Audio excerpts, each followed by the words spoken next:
What's good, YouTube? Welcome back to A1 Hoop Zone. Back at y'all with another one, man. But before you jump into this, make sure you hit that like button, sub to the channel if you're new. If you win anything off these predictions, the only thing I'm asking for is your participation. Hit that like button, sub to the channel. Leave me a comment. Let me know you want some off of it or not, or if it's helping.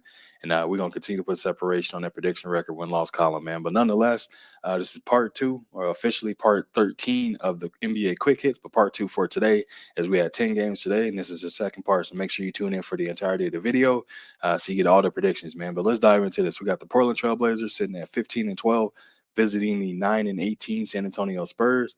Um, Portland's looking good, man. Right off the bat, Dame is definitely back. Just the other night having a virtuoso performance, 11 threes being made. He's definitely looking like the Dame of old instead of an old Dame. I know he's been battling injuries, but he's looking good out there. Anthony Simons is right there with him. Jeremy Grant right there with him as well. And Yukas Nurkic as well. So this team is poised, man, get healthy, and sky's the limit. You know what I mean? And unfortunately for the Spurs, they've been dealing with a litany of injuries as well, and they're still trying to get healthy.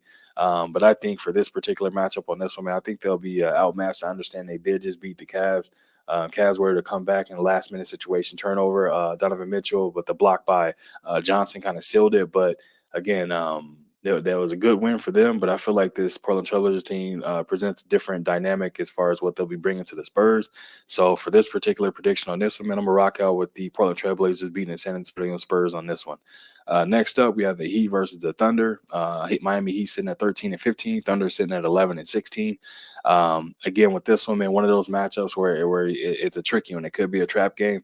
Why? Obviously, I'm going to assume that a lot of people, the odds favors, have the Miami Heat being the ones listed to win this game, or the favorite to win this game. But I feel that the Oklahoma City Thunder are just as prime and ripe to definitely play spoiler and beat this team, as they've beaten teams, all season long, as far as that's came in there with being the underdog and things of that nature, and they've found a way to win. This team, they dig deep. Shea Gilgeous-Alexander's playing at an MVP caliber level, or all-star level at that. And then obviously Josh Giddey and the rest of those guys are following suit. They're right there behind him. So with that being said, man, who do we have winning this game? I know Jimmy Butler is listed um, as out for today. So that's a huge dent for that one. But again, that could work into the side of the Heat players getting out there and getting to play minutes that they normally wouldn't, because they would be obviously those heavy minutes to go to Jimmy Butler's, and they would be relying on him to carry the load or the scoring load.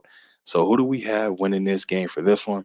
I am going to rock out the Oklahoma City Thunder to upset the Miami Heat on this one. I feel that when they play at home, and Shea Gilgeous-Alexander and those guys get on the roll, man, they definitely put on a virtuoso performance.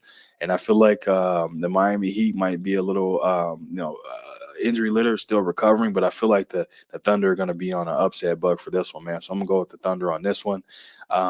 Next up after that, we have the Washington Wizards sitting at 11 and 17 versus the 16 and 10 Denver Nuggets. Um, Great matchup. Will Barton is returning back to where he made his bones in that Denver Nuggets uniform. A lot of those people are going to show a lot of love to him.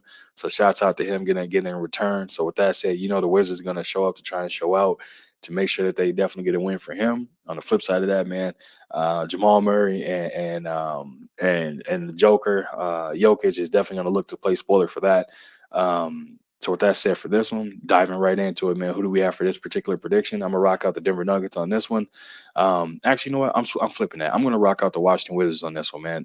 Bradley Beal or not, I feel like this team is gonna come in here and compete at an extremely high level.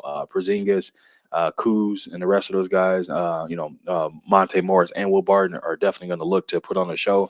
So I'm gonna go with the Washington Wizards on this one.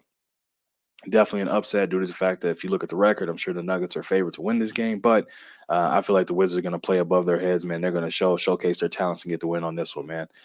Next up, Cleveland Cavaliers sitting at 17 and 11 versus the 14 and 13 Dallas Mavericks. Good, great matchup. Two hot teams playing. Luca obviously leading the Dallas Mavericks, and then on the flip side for the Cavs, Donovan Mitchell, Darius Garland, and Jared Allen. Definitely the big three. Mobley, obviously, there as well. Kevin Love, still an old school vet, and Karis LeVert, who was there as well. So again, this one is going to be one of those hard fought, tough games. Who do we have winning this game? I am going to rock out with the Cleveland Cavaliers to beat the Dallas Mavericks on this one. I feel like they have more of an offensive scoring threat, more options to score as well. But that's no slight or slout, no slight or disrespect to the Mavs. Obviously, they got Luca, they have Dinwiddie, they have Christian Wood there as well as scorers, Tim Hardaway Jr. But again, a lot of those guys are predicated on Luca handling the ball and facilitating. Outside of Dinwiddie, the rest of those guys are literally their game is more predicated off of Luca.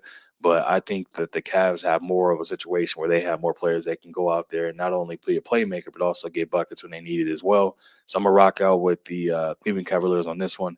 Then last game of the night, man, we got the Minnesota Timberwolves at 13-14 visiting the 16-13 Los Angeles Clippers. Um, Man, what can we say? We're seeing some Kawhi sightings, which are becoming instead of rare, they're more frequent, which is a good thing. Again, for a Clippers fan, me being a fan of basketball, I definitely enjoy watching his game. Obviously, he's one of the All Star or superstar players in this league that plays at an All Star level on both sides of the ball, not only just one but the other, playing offense and defense. I enjoy watching, man. But who do we have for injuries on this one? It looks like Karl Anthony Towns is going to be out for this game. Jordan McLaughlin is going to be out, and Torian Prince is also out, and D'Angelo Russell is out. So that leads me to believe um, if obviously the Clippers, they're going to be, let's see, the Clippers have Paul George and Kawhi playing in this game. So, I mean, obviously you got to go with the heavily favored, just knowing that fact of that you go with the Los Angeles Clippers. But again, this Timberwolves team, there's no quit in this team. Anthony Edwards is definitely one of those players that's going to go out there and complete it at a very high level, and he doesn't care who he's playing. And that's definitely a dangerous asset to have as a young player. Rudy Gobert is still there. We know what you're going to get out of him. Rebounding and defense. So definitely no slight, no disrespect to him, but you know what you're gonna get. And that's pretty much where the buck stops right there. They don't really have anybody else that's gonna come out there and have to truly game plan for outside of Anthony Edwards. So with that said, man, I'm rocking out the Los Angeles Clippers on this one. Should be a competitive game, but I feel like the Clippers have obviously the better for tonight at least the better roster. It's a matchup, a standpoint where this team can definitely look to go out there, work on a few things, but more so dial in on the defensive end and get that part locked down. But that's all I got for y'all, man. I appreciate you stopping through. Make sure you hit that like button, sub to the channel if you're new. Leave a comment in the comment section. I'll be sure to respond to each and every one of y'all. And if you wish to support the channel, that information flowing at the bottom of the screen is also in the description of the video. Again, I appreciate you stopping through, and I'll catch you on another one, man.